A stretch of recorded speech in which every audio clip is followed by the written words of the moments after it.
Hi hello నమస్తే. ఎలా ఉన్నారు అందరూ? ఇవాల్టి స్పెషల్ వీడియో వచ్చేసి non veg special chicken fry. Non veg అంటే ఇష్టపడని వాళ్ళంటూ ఎవరూ ఉండరు.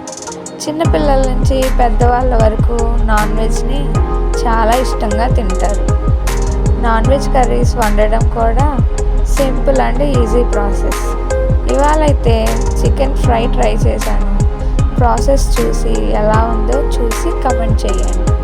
నచ్చితే లైక్ చేయండి, షేర్ చేయండి, సబ్స్క్రైబ్ చేయండి. Thank you.